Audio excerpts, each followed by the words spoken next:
A igreja que se esperava dela, eu, pelo menos como pastor, esperava alguma coisa, é operante, é inoperante? Como é que ela tem trabalhado aí na Austrália? Eu até começo a imaginar que, muito brevemente, quando a perseguição se intensificar aos cristãos, a gente vai conseguir ver aí, testar o caráter dessa gente ainda mais. Tem muita gente boa aí lutando.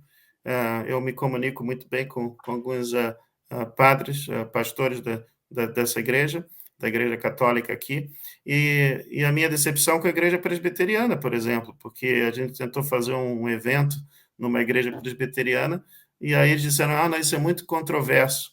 Well, a mensagem de Deus, ela é controversa, por sinal, essa é a razão que Jesus foi crucificado, né? Porque se ele fosse esse hippie que eles colocam, então eu não teria problema nenhum, Jesus não teria ido para a cruz como resultado.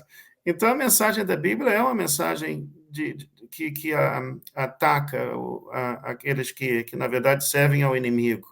E você tem o governo, muito claramente, aí, muitas vezes servindo realmente ao inimigo.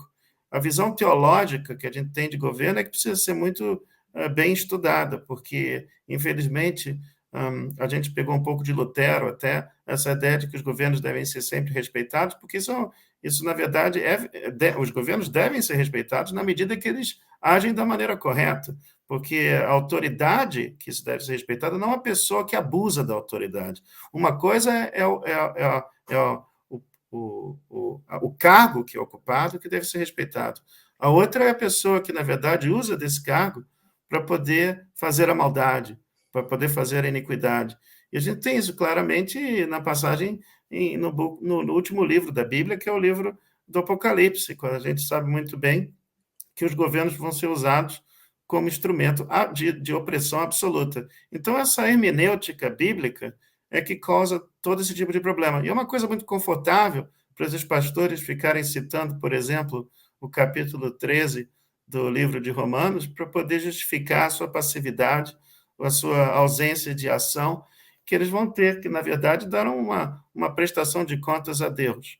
Mas a gente tem que saber também que tem muita gente que se diz cristã que Jesus não reconhece, porque a gente sabe disso no livro de Mateus, quando vai ter lá aquele cara dizendo, eu operei milagres, deve ser lá da igreja, dessas igrejas que operam esses milagres maravilhosos. Isso é o que está acontecendo. A gente está começando a ter a capacidade agora de reconhecer aqueles lobos em pele de cordeiro que usam da igreja para o seu benefício pessoal financeiro. Quando a coisa ficar preta, o dinheiro da igreja vai desaparecer, eles fecham a porta e pronto, porque não realmente tem a coragem suficiente de honrar a Deus combatendo o mal e a injustiça. Deus ele é um Deus de justiça, mas ele tem assim um certo prazer em usar o seu próprio povo para o movimento do Espírito Santo e para a expansão do reino dele na Terra. Então, você vê as pessoas mais apreciadas por Deus no Antigo Testamento eram aqueles que tinham coragem, nem faziam toda hora a coisa certa, mas tinham humildade, amavam a Deus e tinham esse compromisso de fazer a coisa certa e de lutar pela justiça. Isso é que a gente vai precisar agora de ter essa coragem. Para mim, morrer é um ganho e viver é para Cristo.